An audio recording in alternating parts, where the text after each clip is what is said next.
That's the page Mr. Ray will have to go back and look at that.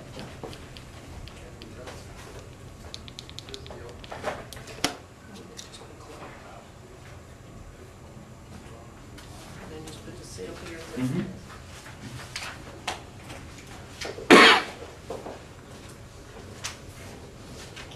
Is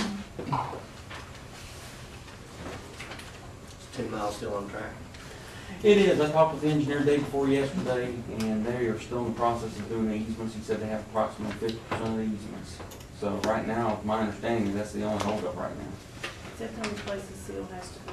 Yes, that's the only one. Mhm. But they are working on getting the easements? Yes, yeah. That's actually part of the engineer's contract, that they're responsible for collecting all the easements, and they've got a crew out collecting those right now, so. I met up there this past week with when the Branch Davidian Pit met, and the engineering group was there, the attorney was there, and Michael Griffith was there, going over the 10-mile project, Mhm.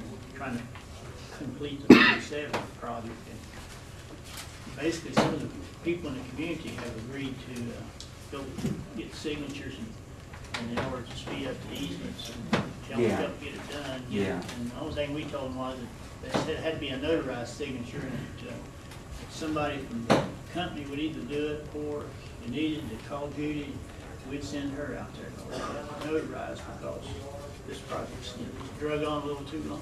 Yeah, and the 37's also, that project, we're sort of waiting for that to close out.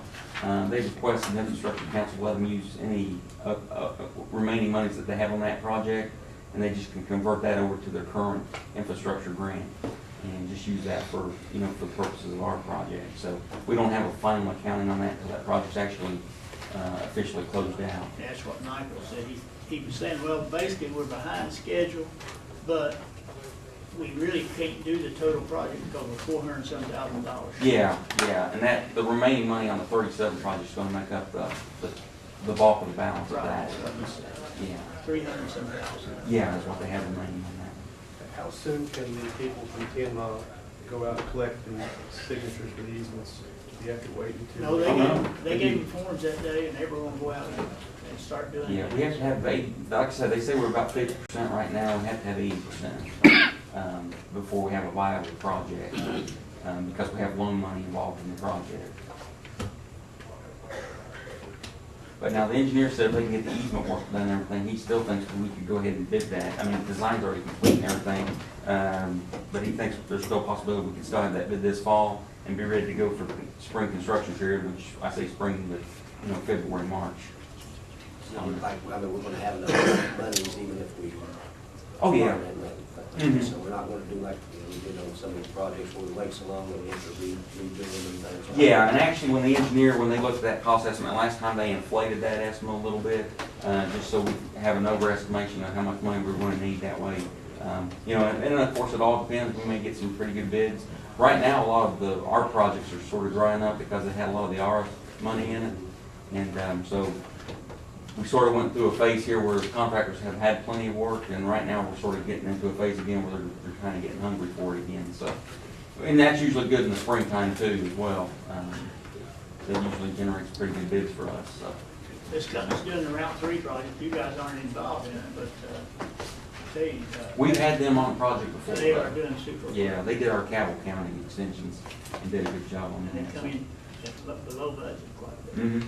Yeah, and they're doing their paperwork, so I like that. That's good. Yeah, all right, well, that's all we have. And let's say, once the notice to proceed, or actually the agreement is actually executed by the contractor and we get that back, that'll be the notice to proceed date, and make sure you all get copies of that. And in the meantime, if y'all have any questions, just let us know. All right. And I'll work with whoever's gonna be supervisor over this job, as when they can work and whatever, and times, and get them clear through security and everything. Okay? Next thing on the agenda is the Lincoln County Board of Health. I believe we have anybody here, but we did receive a letter. It says the Board of Health has allocated $1,200 for kitchen renovations at the health department. Our materials estimate is $1,962.25. We would greatly appreciate any assistance you are able to provide. We'll be partnering with Lincoln County High School's shop class to assist with the installation. Your consideration of this request is greatly appreciated. Rosa Wiley. I wanted to go over and see what you're really going to do, and if we could, before we say what's going to help and how much, I'd like to be able to see what are they going to do and how much real money is it going to take, and maybe next meeting we can have something on that. Is that what they want, about $700 or something like Well, it that? says 762. Yeah, I don't know how much, but that they really need, I'm assuming they're wanting us to do all of it, around 1,000. I'd just like to see what they're going to do. So you want us to table that? Yeah, if we could. Motion. Second table, so I can find out a little more information.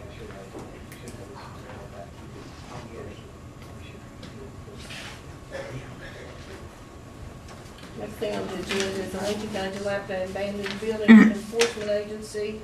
Thought maybe Steve may be here, but he's not. Says, Dear Mr. McCann, the Lincoln County Dilapidated Abandoned Building Enforcement Agency has received a complaint concerning a single wide trailer and pointed pair. The property was inspected by members of the DABEA. The property owner is Eugene Chris. The property located on Cobbs Creek Road near South, West Virginia. This letter, copy attached, explained that they had 30 days to contact the Lincoln County Commission with a plan to correct the problems mentioned in the letter. DABEA has inspected the property and recommended that the structure be repaired or removed along with clearing the debris and graffiti. The owner of the property did not contact the Dilapidated Building Authority Board with a plan to take care of the property. The Dilapidated Abandoned Building Enforcement Agency recommended that the following items be done. The building must be repaired to meet current building code standards or be demolished. Installation of a sewer system to serve this property. Reseed areas disturbed with grass. Sincerely, Stephen E. McComas, Chairman. And we, as my understanding, we have not heard from Mr. Chris. I believe it's August 17th, close to be the 30 days are up, and they had 10 days for a hearing, they have not asked for it. I think probably at this meeting or the next meeting, we need to take action to either seize the property and clean it up, tear it down, put an attachment on it. Some way we need to make sure that the efforts of that building people are carried out, because according to Steve, it's a pretty sore site. So I think we have to write it a letter notifying them that we have received this, and this is the action that we're taking. So do you want to do it on the next meeting, or you want to take action today? We could wait on that if you want to. And just actually, in this situation, we've had copies or pictures of that property, so we're looking at it ourselves, so no matter so long. Now, sometimes Francis will come and do that if nobody's here today. That's the reason I thought maybe you might want to wait. You want to just take it? Yes. I'll move the table. I'll second. Motion second, table issue, all yes, motion carries. Next thing on the agenda is old business, Rick McDowell. Welcome, Rick.